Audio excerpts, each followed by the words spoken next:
अगले साल उत्तर प्रदेश के अंदर विधानसभा के चुनाव होने, ऐसे में भारत सरकार खासतौर पर बीजेपी की नज़र यूपी फतह करने को लेके है। ऐसे में प्रधानमंत्री नरेंद्र मोदी हो या फिर गृह मंत्री या बीजेपी के बड़े नेता, सबकी नज़र उत्तर प्रदेश में टिकी हुई है। उत्तर प्रदेश के अंदर बीजेपी के कई कार्यक्रम प्रतिदिन हो रहे हैं। ऐसे में आज भारत सरकार के गृह मंत्री अमित शाह उत्तर प्रदेश के अंदर रहेंगे, एक रैली को संबोधित करेंगे, तो दूसरे तरफ एक कार्यक्रम में भी वो शामिल होंगे। इस बात की जानकारी खुद अमित शाह और अमित शाह के ऑफिशियल अकाउंट के माध्यम से दिया गया है। अमित शाह के ऑफिस के माध्यम से बताया गया है कि आज उत्तर प्रदेश के अंदर अमित शाह मौजूद रहेंगे। आपको बता दें कि अमित शाह खुद लिख रहे हैं कि मैं लखनऊ में रहूंगा, वहां बीजेपी फॉर यूपी एवं निषाद पार्टी की संयुक्त रैली को संबोधित करूंगा। इसके पश्चात यूपी कोऑपरेटिव बैंक की शाखाओं और भंडारण के लोकार्पण कार्यक्रम में भाग लूंगा।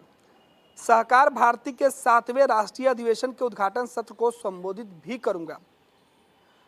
दूसरी तरफ पूरा जो कार्यक्रम का जो रूपरेखा है वो उनके ऑफिस की तरफ से जारी किया गया। आपको बता दें कि लिखा हुआ है, केंद्रीय गृह एवं सहकारिता मंत्री अमित शाह जी 17 दिसंबर लखनऊ में सार्वजनिक कार्यक्रम में हिस्सा लेंगे। भाजपा और निषाद पार्टी की संयुक्त रैली में हिस्सा लेंगे। दूसरा जो कार्यक्रम है उसमें है उत्तर प्रदेश कोऑपरेटिव बैंक की 23 नई शाखाओं का उद्घाटन एवं राज्य भंडारण निगम के 29 गोदामों का लोकार्पण करेंगे। साथ ही साथ सहकार भारती के 7वें राष्ट्रीय अधिवेशन का उद्घाटन भी करेंगे। आपको बता दें कि उत्तर प्रदेश के अंदर तमाम सियासी दल अपनी नज़रें टिकाए हुए हैं। जातीय आधार पर भी उन्हें गोलबंद करने की कोशिश है। एक तरफ बिहार में एनडीए के जो सहयोगी हैं वो भी उत्तर प्रदेश के अंदर बराबरी की हिस्सेदारी की मांग कर रहे हैं, तो दूसरी तरफ भाजपा सभी जातीय समीकरण को ध्यान में रखकर अपनी रणनीति बना रहा है। बीजेपी की तरफ से खास तौर पर निषाद पार्टी, निषाद जाति को अपने तरफ गोलबंद करने के लिए निषाद पार्टी और बीजेपी की संयुक्त जो रैली है उसे अमित शाह आज संबोधित करने वाले हैं। जाहिर सी बात है कि बिहार में उत्तर प्रदेश के अंदर बीजेपी और समाजवादी पार्टी की सीधी टक्कर मानी जा रही है। कांग्रेस विपक्ष के साथ खड़ा है, कांग्रेस अलग ही रणनीति बना रहा है, लेकिन सबसे ज़्यादा मुश्किल उत्तर प्रदेश के अंदर बीजेपी को समाजवादी पार्टी से दिख रहा है, क्योंकि समाजवादी पार्टी ने जिस तरीके से उत्तर प्रदेश के जो छोटे छोटे जो राजनीतिक दल हैं, जो दलीय राजकीय दल हैं, उन सभी को एकजुट कर बीजेपी के खिलाफ बड़ा चुनौती देने की रणनीति अखिलेश उठा रहे हैं। इसी कड़ी में अखिलेश यादव ने अपने चाचा शिवपाल से भी सुलह कर लिया है। यह वही शिवपाल है जिनके वजह से उत्तर प्रदेश के अंदर अखिलेश यादव विधानसभा चुनाव के पहले समाजवादी पार्टी की कमान संभालते ही पारिवारिक कलह के कारण विधानसभा चुनाव हार गए थे। कहा जा रहा था कि उत्तर प्रदेश के अंदर अगर अखिलेश के घर में लड़ाई नहीं होती तो शायद यूपी में उनके वोटर दिग्भ्रमित नहीं होते, तो बीजेपी सत्ता में नहीं आती। अब एक बार फिर से बीजेपी को सत्ता से दूर करने के लिए अखिलेश यादव उन तमाम उपाय और सुलह के रास्ते पर चल रहे हैं जिससे मतभेद भुलाकर एकजुटता बनाई जाए और भाजपा को रोकने की पूरी रणनीति साबित हो। तो दूसरी तरफ बीजेपी भी तमाम चुनावी नफा नुकसान को देखते हुए रणनीति बनाने में जुटी हुई है।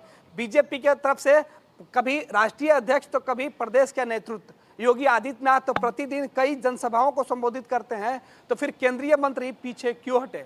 क्योंकि देश की सियासत में उत्तर प्रदेश के रास्ते ही आया जाता है। कहा जाता है कि दिल्ली की सिंहासन पर बैठना है तो उत्तर प्रदेश होकर आपको जाना होगा।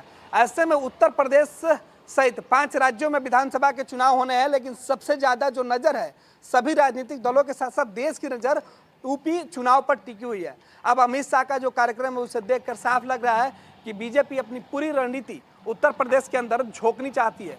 पूरी ताकत के साथ उत्तर प्रदेश में बीजेपी अपनी वापसी की राह तलाश रही है। दूसरी तरफ विपक्ष बीजेपी को रोकने के लिए कई कदम उठा रहा। अब देखना है कि यूपी में बीजेपी दोबारा आती है या फिर विपक्ष उसे रोकने में सफल हो पाएगा। हालांकि इन सबके बीच अमित शाह का आज जो कार्यक्रम है उससे साफ जाहिर है कि वो एक बार फिर से बीजेपी के मन से जो निषाद समाज के जो लोग हैं उन्हें गोलबंद करने की पूरी कोशिश करेंगे। साथ ही साथ आज लखनऊ के अंदर 2 सरकारी कार्यक्रम है, उनके विभागीय जो कार्यक्रम है उसमें भी गृह मंत्री हिस्सा लेंगे। तंत्र मंत्र के बादशाह, भारत के जाने माने सर्वश्रेष्ठ गुरु खान जी मिलेगा हर समस्या का समाधान गारंटी के साथ। मेरी बेटी की शादी के लिए बहुत से रिश्ते आते थे, पर कोई न कोई अड़चन पड़ जाती थी। इसी वजह से मेरा पूरा परिवार बहुत परेशान था। बाबा जी की दुआओं से आज मेरी बेटी एक बड़े घर की बहू बनी। भटको चाहे जहां, काम होगा सिर्फ यहाँ। गृह कलेश, कर्ज मुक्ति, प्रेम विवाह, जादू टोना, पति पत्नी में अनबन, सौतन या दुश्मन से छुटकारा, विदेश यात्रा में रुकावट, फिल्मों में प्रवेश और कोर्ट कचहरी जैसी समस्याओं का समाधान। सभी समस्याओं का समाधान गुरु खान जी। अभी कॉल करें 9821707996।